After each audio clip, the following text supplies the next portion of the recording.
All right, everybody. Welcome to FL Teams Live. We are here today to review the massive FL Teams mock draft mania from yesterday. And if you have not checked that out yet, go do it. We're going to spoil it for you. If you want to, otherwise, you can still keep watching this and then go check out the full mock draft. We had a great time. That was a very fun mock draft to be a part of with experts covering every team. Sorry, I have a fly flying around my face. With me is my co-host from last night, Jeremiah Hensley, as well as the number one pick drafter, Andrew Eshman of the Jag Roar podcast. Thank you guys for joining me. My pleasure, man. Hey, Brett. So before we get going, we do have to, we wanted to show this video and give a special shout out to Sam Prince, who will be announcing the number 5 pick for the New York Giants in Las Vegas tomorrow night.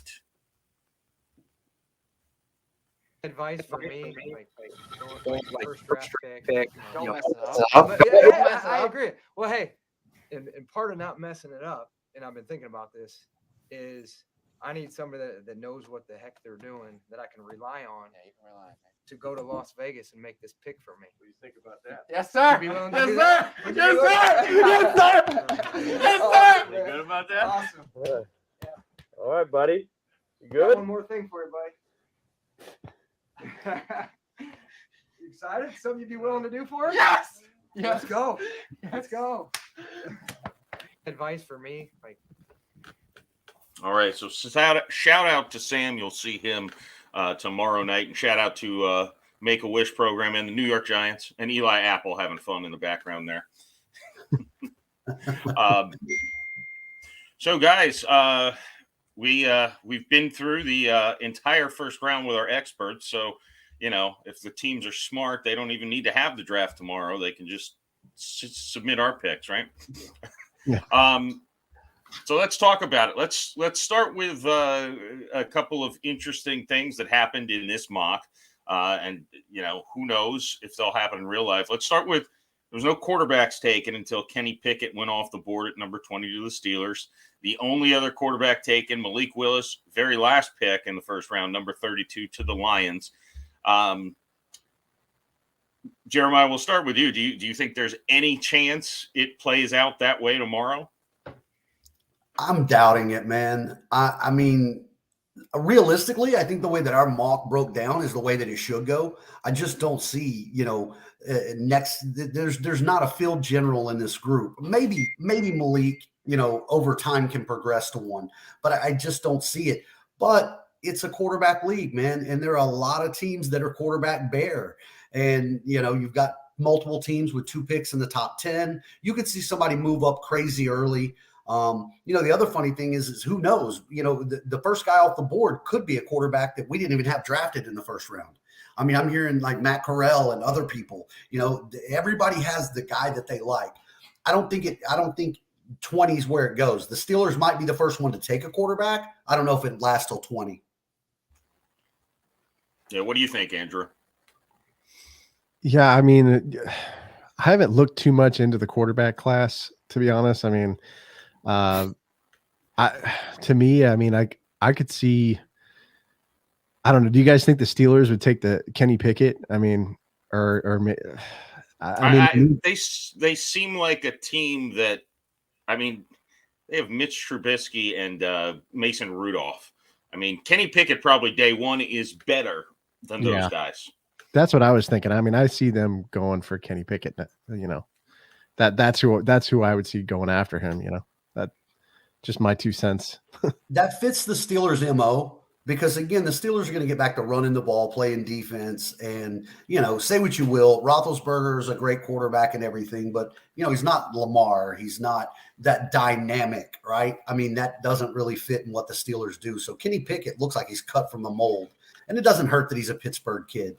Yeah, I think with Tomlin, I mean, he's going to coach him up really well. I mean, him working with Roethlisberger so for so long. He's going to teach him how to get rid of that ball in like 3 seconds, and I think Pickett has all the mechanics. I mean, he's got the arm. He seems like he can read defense pretty well. He can move too, which is a help. So I think it's a no-brainer, honestly, for the Steelers to go for him. It seems like a lot of the teams that need long-term answers at quarterback also happen to have former high draft picks sitting as their current quarterback. And I'm talking about the Commanders with Carson Wentz. Is he a long-term answer? Nobody knows. Do they want to draft Malik Willis to give him a year to sit behind Wentz? The Falcons have the number 2 pick in Marcus Mariota from years ago.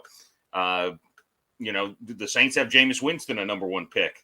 Tannehill is out there, a high draft pick.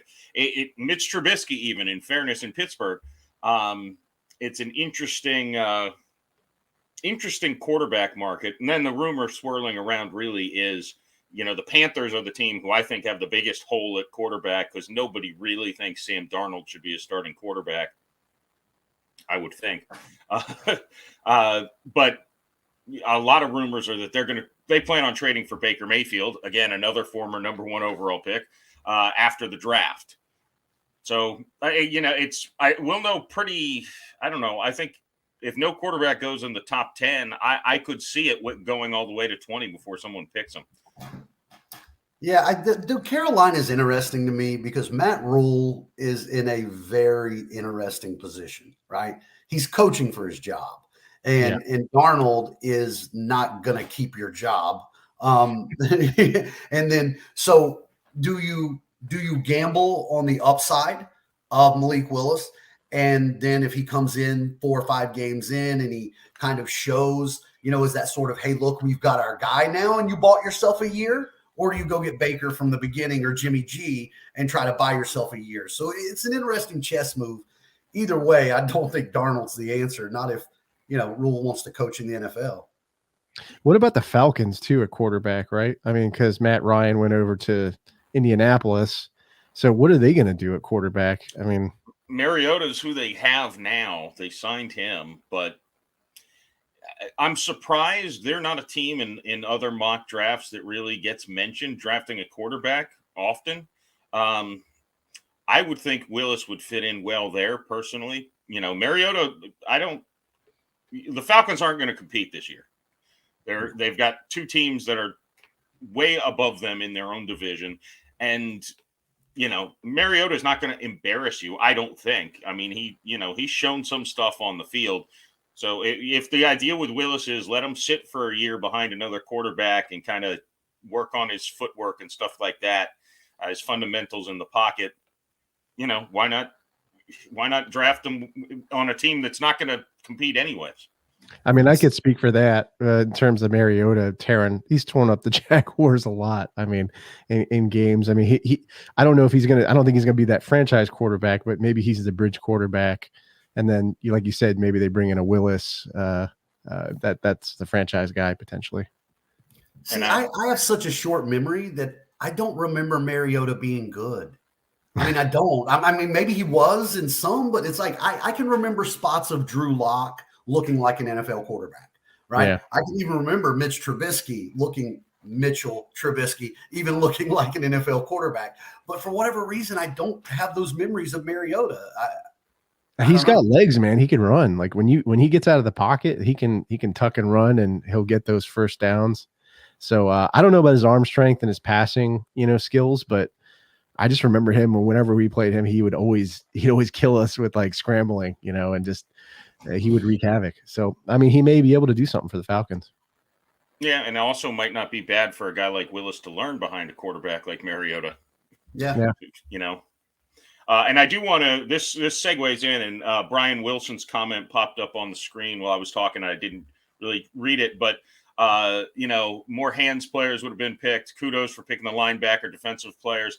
That's one thing that I was impressed with all of our experts, frankly, is it wasn't what I'd call a sexy draft. It was, our first, 9 picks or 8 picks were offensive and defensive linemen.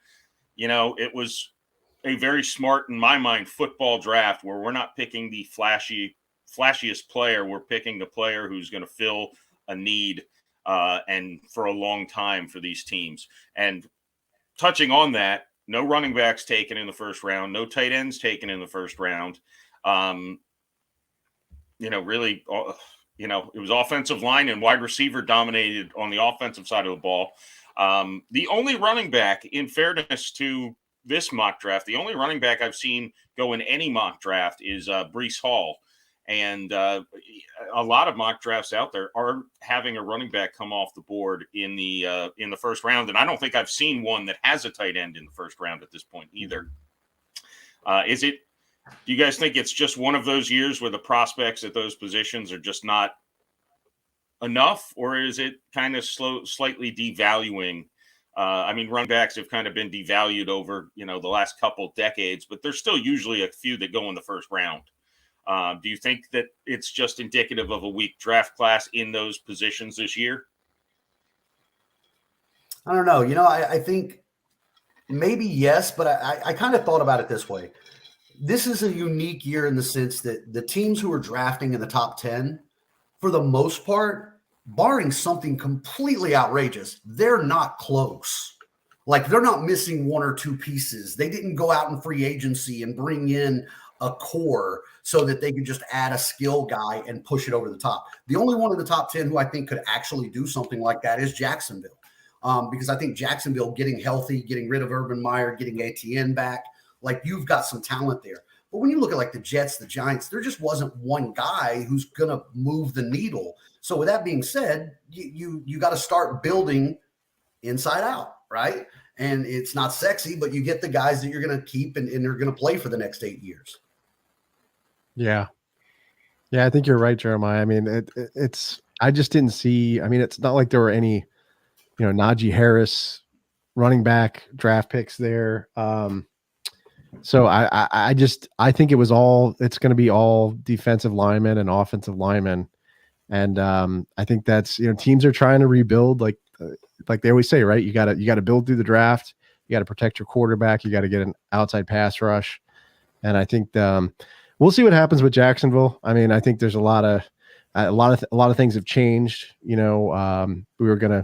I think Evan Neal was kind of in the sights of Jacksonville. I don't know, that may still be a possibility. I think it's unlikely with Cam Robinson getting franchise tagged, but Hutchinson and Walker are going to be two guys I think that are going to be in the crosshairs for the Jaguars. So. Gotcha. Yeah, it does strike me too, and this speaks back to the quarterback part that we were talking about first. You look at the top end of the draft, a lot of times it's just littered with teams with garbage quarterbacks or no quarterbacks because, well, that's why they're picking in the top 10, because they don't have a quarterback. But this year, the Jaguars obviously are not going to touch a quarterback, at least not in early rounds. The Lions, maybe.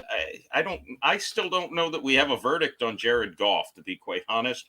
It's probably a guy who should get one more year to kind of prove himself away from McVay. I think he didn't help Jared Goff all that much, honestly. The Texans, it sounds like they're pretty set with Mills. The Jets, obviously, they just drafted Wilson High. The Giants are giving Daniel Jones at least another year. So they're just, you got the Panthers, the Falcons, the Seahawks. They sound like they're committed to Drew Lock.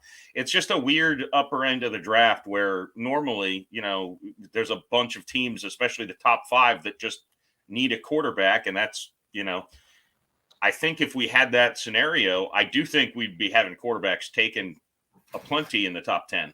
But, I think most of these teams already think they have their franchise quarterback. Or at least don't know yet, right? So the jury's out. But the other thing is when you look at the running backs and even the wide receivers, which had a pretty good run in our mock, but the skill players are scheme centric, if that's making any sense, right? Like if you look at the running backs, the running back there's not one guy that's a Najee Harris that you say is like, you can plug him in on any team and he's going to contribute, right? You've got guys who are more of a grinder and somebody that can bust it inside. You've got pass catching backs. The quarterbacks are the same way. The Kenny Pickett is more of a pocket guy. Malik Willis is going to be the scramble guy.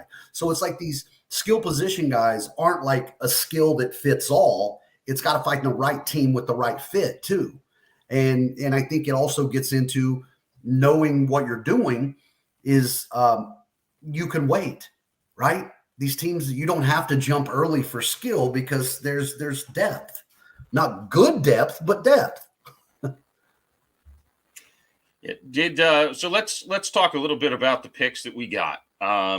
Looking through the 32 picks, was there one that just kind of stands out to you as that's such a great pick that, and it could be at the top of the board or, a lot of times I like to look near the end of the draft to see, someone who jumps out as either someone who should have been drafted much higher. Is there a pick that jumps out to you? I mean, frankly, I thought all 32 picks were solid. I mean, I could quibble with a couple here or there, but that's, arguing, who's your number 3 or your number 2 guard on your draft board. That's silly.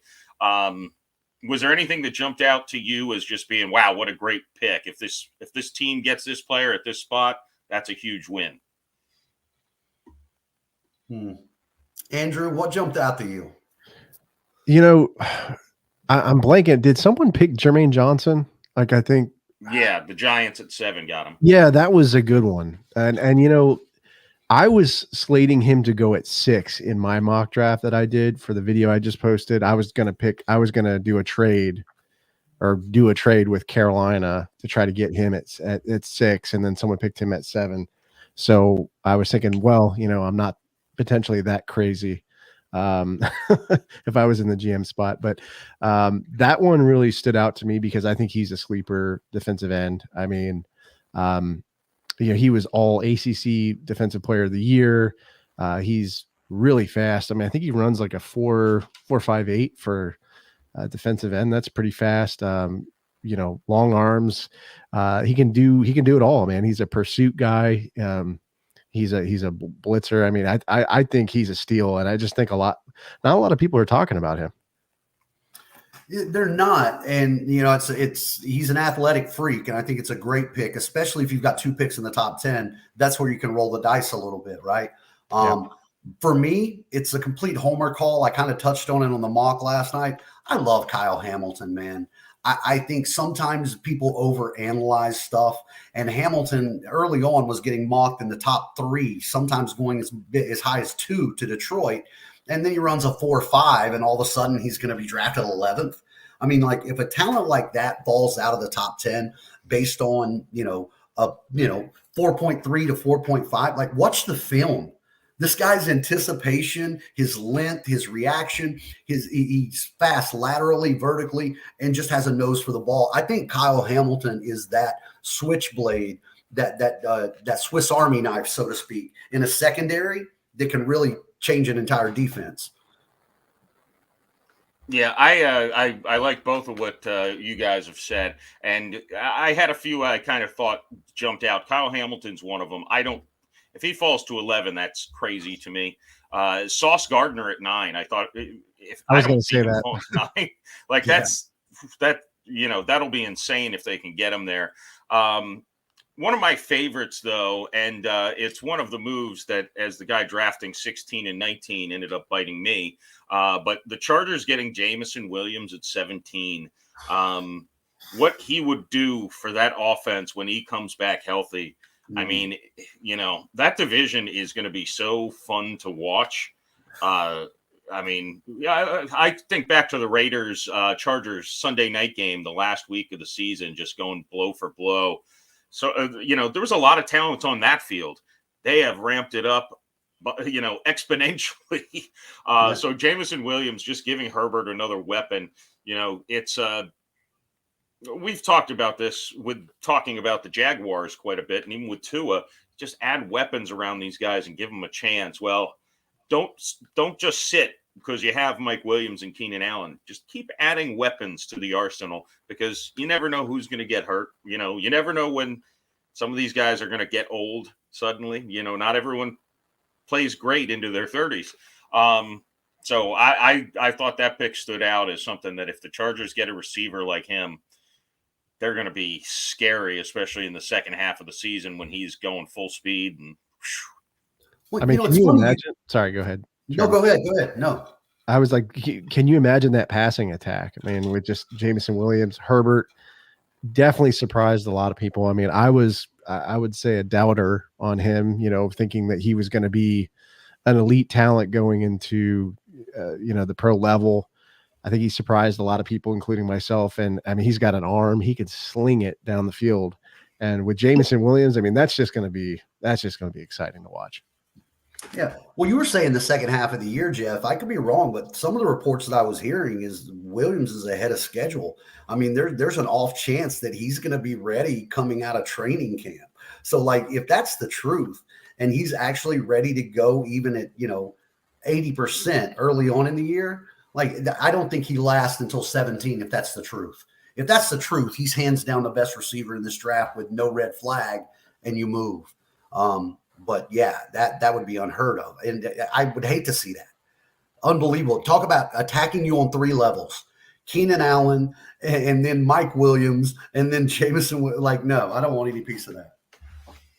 Yeah, yeah. I don't want a piece of anything in that division, to be quite honest. So let's talk. So strategy-wise, strategically, Jeremiah, you and I were two of the several people. We had a lot of teams. It seems anecdotally, it seems way more than normal that teams with multiple picks are, right. The Giants picking 5 and 7, the Jets 4 and 10, the Eagles 15 and 18, the Saints 16 and 19, the Chiefs 29-30. A lot of teams picking real close to their other pick, which probably will make for a crazy trade night tomorrow night, to be honest. But the Lions, I think, are the only team. They picked 2 and 32. So, they're the only ones that kind of have their picks spread out. But not only those teams, but teams that just had one pick. Is there anyone whose strategy last night stood out as either being good or bad to you guys? And I can start this one because I'll throw myself under the bus. I openly said on there, when I was picking for the Saints at 16, I picked Trevor Penning. A lot of mocks have him going to the Chargers at 17, and that's what was going in my head is I don't want this left tackle to get off the board, and I'm just going to hope that Jameson Williams and Chris Olave will fall at 19. Now, to be fair, Treylon Burks, who I picked at 19, and by the way, Bucky Brooks released a mock draft today, 16 and 19 Penning and Burks on his mock draft. So he's obviously stealing from me. But all that being said, I like Burks as a player a lot. I think I think there's 5 very good wide receivers, and then there's going to be more. I just think the top 5 are guys who I just can't see busting. I'm sure I'm going to be wrong about at least one of them, but Jeremiah called it out yesterday. Burks is a little too similar to Michael Thomas, and I much would have preferred Jameson Williams or Chris Olave on the Saints. I'm not saying anything bad about Burks. I could see why people would have him above Olave and or Williams. But yeah, so I would say as far as worst strategy, draft strategy, not taking the receiver that I wanted most, which would have been Jameson Williams right there at 16, I'll throw myself under the bus as having the worst draft strategy there between my 16 and 19 pick. But anyone stand out to you in either, again, a good or a bad way? For me, I didn't think about it that much last night, but today, any and all Eagles fans that I know, which are a ton where I'm at in Delaware, buried the Eagles pick. And it wasn't because of the player. Lloyd's a great linebacker, and I think he's going to make an impact. It's the question of why would they draft a linebacker? Like, the Eagles don't need a linebacker. They have to get a pass catcher regardless. So I didn't think it was that questionable because I think Lloyd's a great all-around linebacker. But from the fan base side that I got the feedback, the Eagles should have been going skill position on the outside instead of trying to, come in the linebacker. Yeah, I mean, for me, like when I looked at it, I was seeing this from a Jaguars perspective. I picked Evan Neal as being the number one pick, but I hear a lot of people still thinking that we should go wide receiver, even with the crowded wide receiver room that we have right now in Jacksonville with Zay Jones and Christian Kirk. There are people saying that we should try to go for Jameson Williams. I mean, I don't understand it. It's just there's too many wide receivers in our wide receiver room. And I was just kind of curious. We have Jaguars Unrestricted here listening on the Twitter Spaces. Feel free to chime in if you want to on this, but curious what your thoughts were. Let me see if I can invite him to speak here. I don't know if he can hear me. Well, jump on in if you want to chime in, and you feel can free to on chime Twitter in if you do. Spaces. Yep, And exactly. also, you can drop us a comment on YouTube as well. So let's Yeah, I think it would let's be stay. nuts, though, Andrew. It would be nuts. Wide receiver just would not make any sense, especially when you're picking at the top of round 2. And depending on how this whole thing drops down, you can still grab somebody there. I mean, that there's not one guy. If Jamar Chase didn't get drafted number 1 overall, how are you going to somehow, take one of it? No, it's too deep. Yeah, I agree with that. It's too deep, and I think look, fans a lot of times only want the guy with the highlight reel. They don't want the guy blocking. Yeah. It's just part of kind of, I don't want to say casual fandom, but maybe just kind of only understanding what they can see statistically. Evan Neal or Ekwonu, neither one of those guys have sexy statistics you can put up. I mean, here's how many games they played. Yeah, I mean, they're big guys. They push people around. They're not catching touchdown passes and winning you fantasy points, right? I mean, it's just not the way it works. But so sticking with the Jags, though, I personally agree 100% with you with what you said yesterday with Evan Neal. But before we go into that, now Cam Robinson signed his franchise tender today. Does that how does that complicate things? Is it?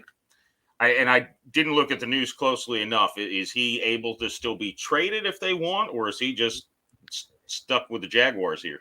I don't think it would make sense. I mean, he got a 3-year, I think a $54 million deal, like an extension, long-term deal. So I don't think it's going to happen.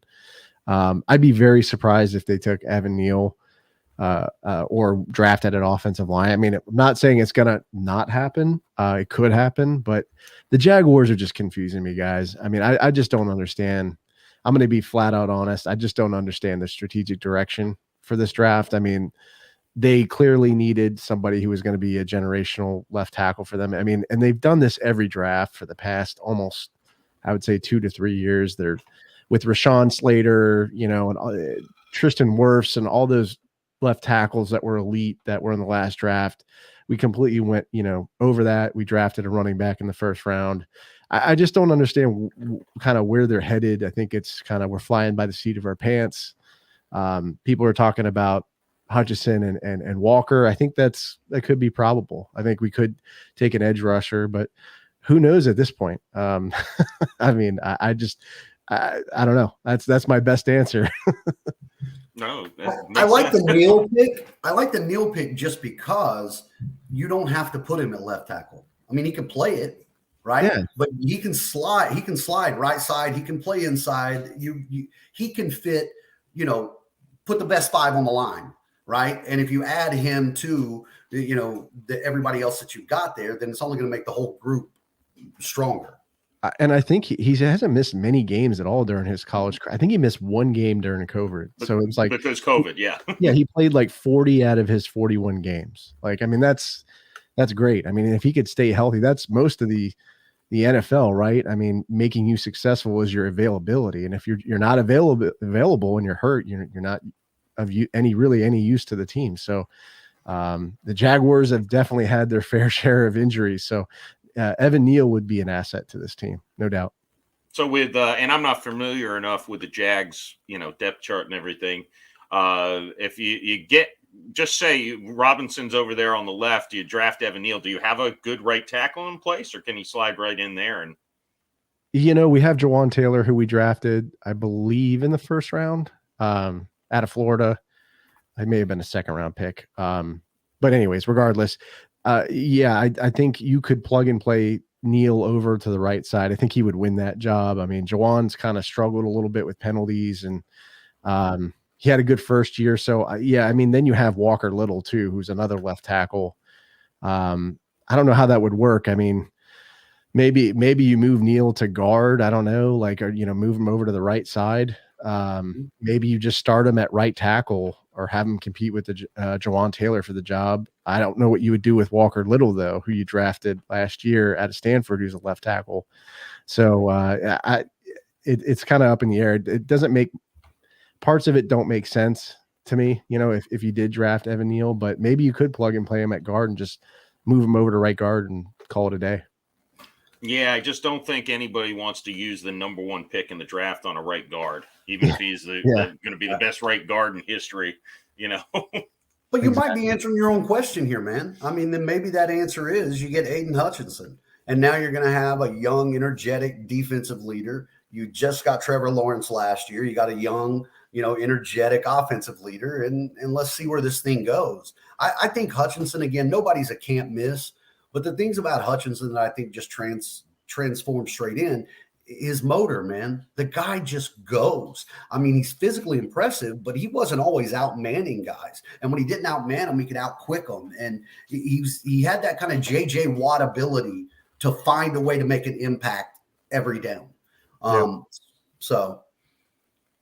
Yeah, I think my thing, with Hutchinson, I think he, could be a great team guy, maybe potentially a captain, if he was, playing well and leading the team. I just think my issue is really that Georgia game. I mean, Michigan versus Georgia, where he was just going up against SEC talent and was just shut out of that game. I mean, and that's a thing. I mean, my fear is that if we draft him, are we drafting another, Caleb Chason, right? Like the guy who out of LSU was a first round pick who, still has some time to show, progress, but I mean, really hasn't done much in his first 2 years. So for us to shell out another first round draft pick at defensive end and have him not perform, I would think that would be killer for the Jaguars. There's a lot of pressure on the Jags because back-to-back number 1 picks is obviously says something about the program there to begin with. And frankly, Exactly. Your thing should be, we get back-to-back number 1 picks. We should never pick in the top 10 for the next 10 years. I mean, that should be the philosophy.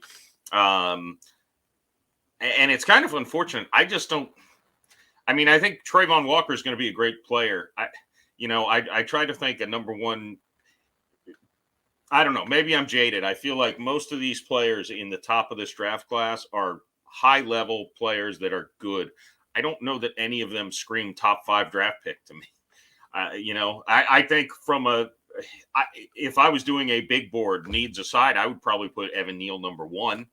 And then probably Walker, I guess. But it's just, I don't know. They seem like they're going to be excellent players, but not what you want with, not what you want when you draft Trevor Lawrence. You think this guy could be the best quarterback, generational talent.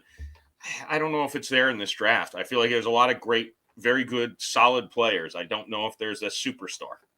For me, really, Jeff and Jeremiah, I mean, in this draft, it was three positions really for the Jaguars. It was left tackle, it was linebacker, and it was defensive end. And even if we didn't draft at defensive end, I feel like we would kind of be okay because we have some decent depth there.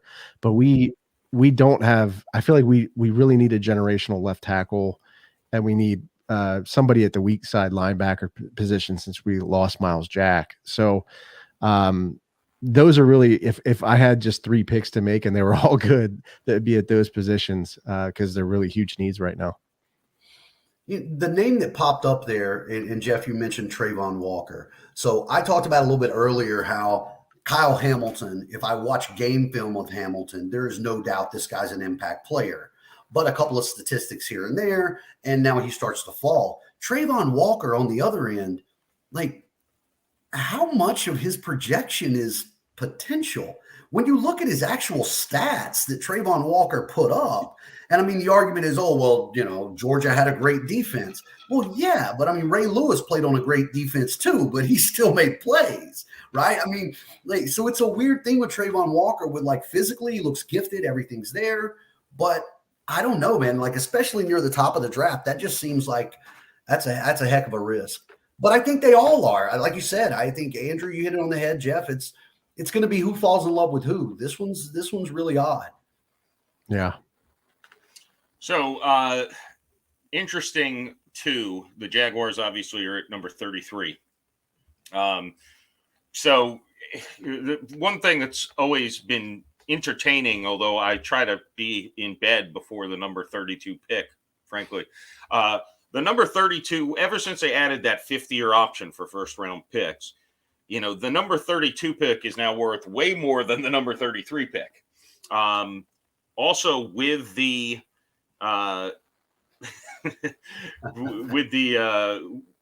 the day off in between the first and the second round, I feel like that added a level. Teams are going to be blowing Jacksonville up, right, for that number 33 pick. A team that had Matt Corral as their number one quarterback, or Sam Howell, or Desmond Ridder, who's a guy who, I've seen him even be projected on some mocks to be the first quarterback off the board. If a team loves one of these guys, just didn't want to invest or didn't have a first round pick, they're going to be calling Jacksonville like crazy. They're probably going to be calling Detroit like crazy to try to get him at number 32. And frankly, I think the Lions would be smart to trade that pick if they don't love a player and want that 50-year option, because they do have the 34 pick as well. But Andrew, if you're sitting there and the 18 hours, whatever it is, between the end of the first round and the number 33 pick, what are your thoughts in the Jaguars draft room about what do we do with this pick? Do we love a player, or should we just try to add a couple of frankly, I would bet money you could get a first round pick for next year from a team that thinks they can compete. I mean, it's worth it. If you think you're going to win the Super Bowl, it's worth trading for the number 33 pick. And if your pick's 28, 29 even, it's not, you're not missing out if this pick can help you over the top. What are you doing in Jacksonville if you're the decision maker? Yeah, I think I'm thinking about that second position linebacker that's of high need for Jacksonville. So, I think I doubt Nakobe Dean will drop to the second round, just given his. Well, and he did in our draft. So okay, well maybe I go for Dean, maybe I go for Christian Williams, but it depends, what the interest is like, right? If I got a first round next year, or if I got a free agent, someone wanted to do a trade, right? Like with what, I think Clowney's a free agent, right? At end. So, I mean, I don't, if we don't pick at offense, or if we don't pick at defensive end, maybe we go for Clowney or somebody else, or maybe a free agent linebacker. Do I see the Jaguars doing that with this GM? I doubt it. I think we just go and draft it. We go and draft it 33, and we go with a linebacker. Yeah, so then on this draft board, the way it played out, and Dean would be the guy. And, boy, that would be an excellent pick, really, at 33. Yeah, I mean, and he's in my mock draft, and I actually went to more drastic measures like trading some of our players and even like 4th round draft picks in 2023 for him, and we have a lot of 6th round picks. So, yeah. So if we got him in the second round at 33, that would be phenomenal, I think. Well, yeah. What I'd do if I was the Jags is throw a few of those 6th round picks to the Lions at 32. So you get that 50-year option on them. I mean, yeah. If the Lions don't love a player, even if they want Malik Willis, I don't think it hurts to get him 33, because a quarterback that's worth Kyler Murray, I think, just had his 50-year option picked up. Mm-hmm. But most of them sign extensions before that 50-year option kicks in anyways, if they're a quarterback that's proven themselves. So Jeff, you're saying offer them 6-round picks so that you trade up to 32 so that he would get a fifth. So Dean would get a 5th-year option. Is that what you're saying? Yeah. I know it's kind of a nerdy GM type thinking, but you flip 33 and 32. Again, if the Lions are set on Willis, I think it makes sense for them because if he's going to prove it, you'll want to sign him to an extension before his 5th year. Whereas with Dean, having that extra year that you have him under control, that's a significant thing. Again, I don't think Dean's going to drop as far. He's one of the guys I wrote down as a guy that I think slipped further than he would. But I'm looking at these picks in the later end of the draft, and I like all of them. I think they all make a lot of sense. And you're saying that he would go to 32. If he went to 32, he would technically be a 1st-round pick still. Is that why he gets the 5th year? Okay, gotcha. Right. Gotcha. So it's a weird, those picks have become so interesting because the 32 pick is now worth a lot more than the 33 pick,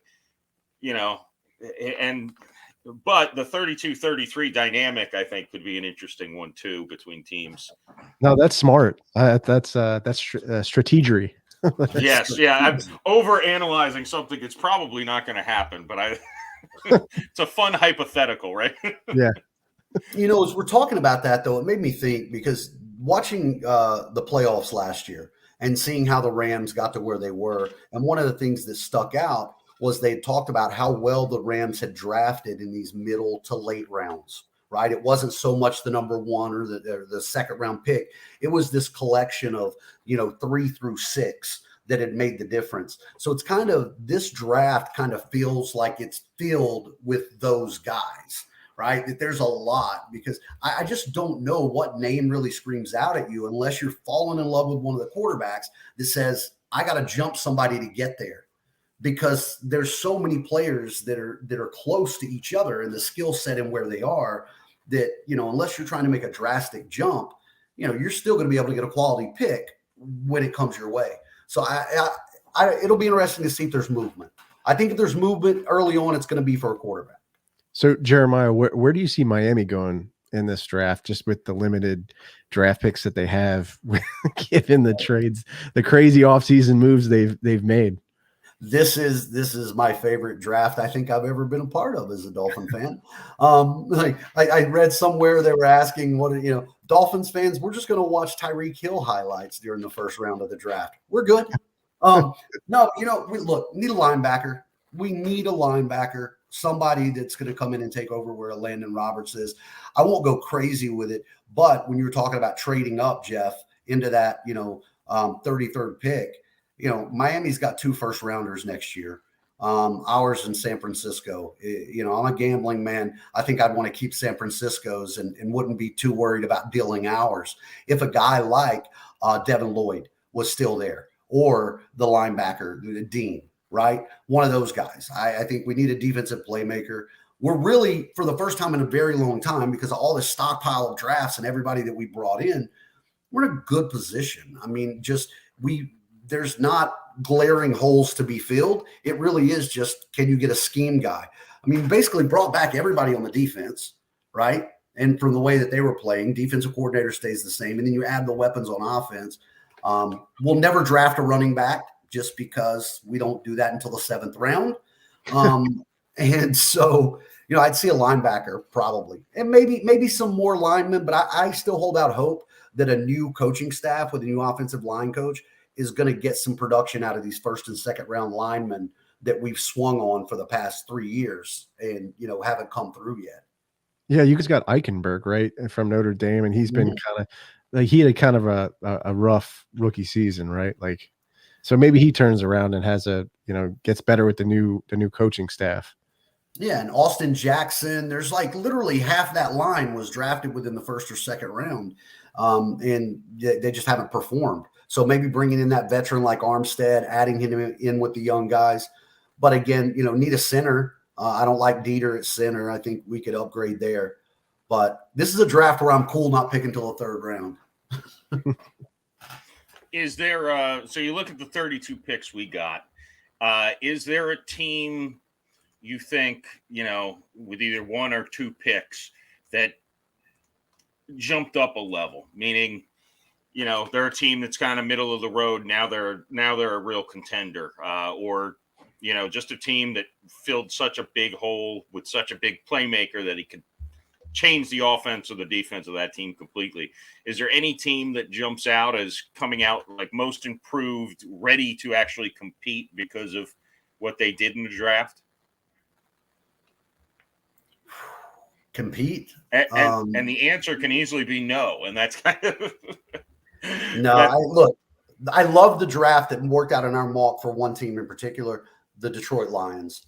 I mean, if it really fell for the Lions that they could get Hutchinson at 2 and then that 5th-year option, getting Willis with the last pick in the first round, I mean that's a win. I mean, you're getting the best defensive player, at least in my opinion, on the board, and then you get your 5th-year option and not have to waste anything to come up and get the guy with the highest ceiling at quarterback, because Jared Goff he's Jared Goff. I mean, they need a better quarterback, and you can afford to gamble a little bit. But I don't think anybody comes out contenders. There's just so many holes on these teams. Well, Andrew, do you have any thoughts? Yeah, I mean, I'm kind of in agreement with Jeremiah. Like, it's just like with teams like the Giants and the Jaguars, and I think there's just so many holes that like teams have to fill, and like I think we get probably marginally better. I mean, I like the Giants pick with Jermaine Johnson, right? They got him. And Ekwonu. Yeah. I mean, it just makes that team better, right? I think it will. I mean, just with pass protection and yeah, the Lions one, the getting Hutchinson and who was it? Willis. Yeah. I think that just that could be an interesting one, especially with Dan Campbell, coming into his 2nd year coaching with the Detroit Lions, really being able to rally that team. I think they did. You did see an improvement, even a turnaround almost. They did have that one tie last season, but I think they're going to be a different team. I think with Hutchinson. I mean, I think they're really he's going to rally a team like that, being, especially being a local guy, went to Michigan. It could be exciting to watch. That could be a fun thing. Look, I said it last night, but I literally picture, I think the analogy I made is like Dan Campbell had to create himself in Madden. He would create Aiden Hutchinson. Like he just looks like a Dan Campbell guy, that just wants contact. He's always on the go. And like, I think that could be a difference. And then the hometown, as you said, then take that one flyer on maybe the best quarterback. Who knows? The Lions definitely played way better than they were last year. I mean, if you looked at them on paper, there was no reason they should have been within 10 points of anybody.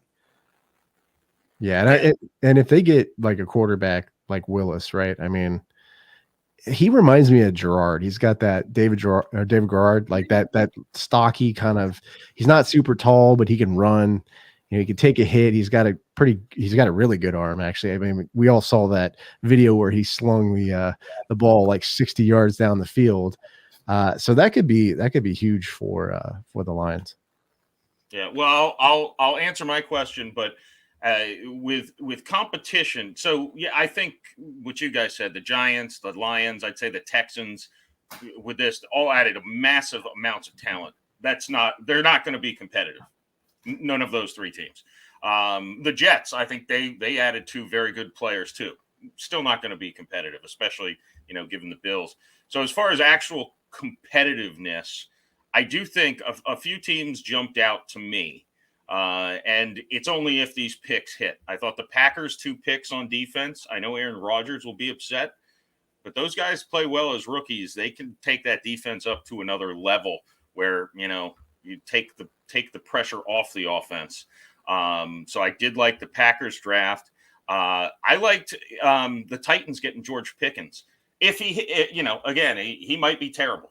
I don't think he will be, but if he hits, they really need, that's why they brought in Julio Jones last season. They really need another weapon. They're closer than people think.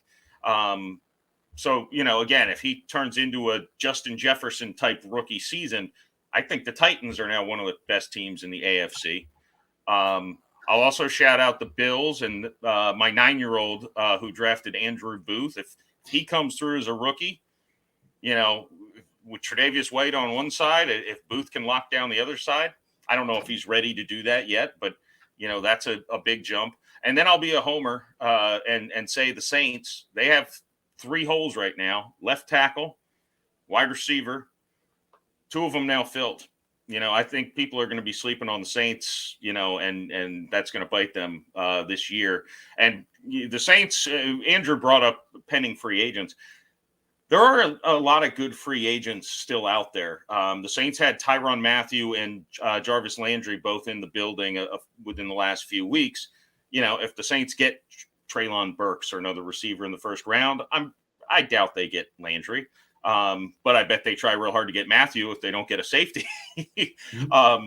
I think those teams, as far as actually this pick or these picks helping them go from this level to this level, I think I named 4 teams, so I kind of cheated. But I think those were the 4 that kind of jumped out to me as going from, all right, you're kind of here, and now I think you've taken another step, assuming these picks hit and they're actually contributors as rookies. And that's a crapshoot. That's the draft, right? Yep. Yeah, it's going to be an interesting one for sure. I mean, I think Miami will definitely be an interesting one to watch, because I just think they, obviously amazing. I think what will be an amazing offseason for them, just with picking up Cheetah and just the wide receiver core that they have with Preston Williams and Cedric. Yeah, exactly. So I think it's going to give a lot of, they're trying to put Tua in a position to help him, be successful. And I think it's kind of do or die, right? Like if he can't be successful with this setup, and it's going to be, he may not be there much longer. Look, I have trust issues in all things Miami, but man, quietly, Chris Greer makes you think that he kind of knows what he's doing, right? I mean, because again, we get out of the first round here. Basically, we gave up one of the first rounders we had this year to be able to move up and get Jalen Waddle. The other one we give up for Tyreek Hill, right? And then coming right back next year, we're right back to having 2 firsts and 2 seconds, right? So, I mean, it's like you've got this year off in between, but then plenty of draft capital if there is a player that jumped out at you to be able to make those moves to come up and or just retool it next year. So that's definitely going to be, worth watching. Do you guys think that you'll pick up anybody in free agency? Like, I mean, you mentioned linebacker. If you don't get somebody in the draft, do you think maybe, you pick up somebody at the linebacker spot, or maybe offensive line, or? I think they're pretty much set with free agency at this point. They kind of made the picks they were going to do, bringing in, and I'll get buried for it, but I can't remember the offensive lineman that came in from the Cowboys, who's going to be able to step in at guard. Then you bring in Armstead. You pair that up with Eichenberg and these other guys. They're only going to get better. And on the defensive side of the ball, really that linebacker, we're missing the splash guy, but Landon Roberts can play the role he played last year, and he's a middle of the pack, holds it down together. It's not super flashy, but really Miami's bread and butter is on the back end and the front end, right? That stuff in the middle, that's just filler. I mean, if you're bringing heat and zero coverage and covering everybody on the outside. So, I think it's probably done at that point for free agency, but we'll see how that comes together. Quan Alexander's still out there at linebacker. Yeah, I mean, there's still some interesting names. I say again, though, man, I'm telling you, I said this even before I met you, Andrew, in the Jaguar podcast. I'm intrigued by Jacksonville. I might be the only guy left alive that still thinks Travis Etienne could be a scary good pick. I just think he'll find a way to be productive with the ball in his hands. And I think Trevor Lawrence is only going to get better. These guys that came out and make a splash as a quarterback their first year, they're anomalies. We go back and look at the Peyton Mannings and, the guys who took over, and they were awful their first year because their team was awful and they grew. And I think Trevor Lawrence is a generational talent. I think, actually using James Robinson and then mixing in Etienne. They're interesting to me, man. I still think there's a lot of good. And then you get to add another number one pick here, either offensive or defensive, to shore up those lines. Yeah, I mean, and you mentioned Etienne with the he's got a close relationship with Trevor Lawrence. They played together in Clemson. Initially I was a little kind of perplexed by that pick at running back at number 1. I'm disappointed just with the injury that Etienne had. Obviously not his fault, but him coming back this year at full strength, with Robinson. I mean, it's like you could have a dynamic duo there. I mean, and everybody forgets about Jamal Agnew. I mean, everyone's like, I know we blew up the wide receiver market in free agency, but I mean, we still have Jamal Agnew. I mean, people forget he plays wide receiver. I mean, he's a playmaker. So, you have Kirk, you have Marvin Jones Jr., you have Zay Jones, and I mean, you have Jamal Agnew too. So I just don't understand why people are so hell bent to draft a wide receiver in this draft. It just doesn't seem like a need for us, but maybe I'm call me crazy. If one of them falls to the first pick in the second round, then yeah, have at it. Right. Yeah. I mean, if one of those guys somehow falls that far, Olave or, somebody like that, then okay. But you just the mention of running backs brought it up. I don't think I read this wrong. Is Dalvin Cook's younger brother is in this draft? Or is it a cousin or something? The running back Cook from Georgia. He is either like Dalvin Cook's younger brother or cousin, or there's some sort of relation there. I don't know. I have to look that up. James Cook. Yeah. Yeah. So there's some Dalvin Cook lineage still floating around. Look, running back, I still think there's a lot of great running backs, and especially the way people are using them now in committees. There's 7 or 8 running backs that can play a pretty prominent role next year. I think coming out of this class, there's a lot of talent there. Nobody, of course, in the first round, because nobody will ever draft a running back in the first round again. But I think that those guys have a chance to make an impact. Yeah, and I was thinking, about New Orleans, Jeff, with when I was thinking about Etienne and Robinson. Robinson being more the cowbell like Ingram was, and then possibly Etienne being more like a Kamara role. Obviously, not the same. It's not the same physical traits there, but him being that kind of receiving back and also being able to run the ball could be interesting to watch. Yeah, for sure. I think you need 2 running backs, and they don't necessarily need to. The beauty with the Saints and Ingram and Kamara, which now has its second act as a duo, is that they both could actually do all of the same things. Kamara's obviously better catching and running in space. Ingram's better inside the tackles, just pounding the ball. But Kamara, they can interchange. Ingram can run the screens, and Kamara can run the power too.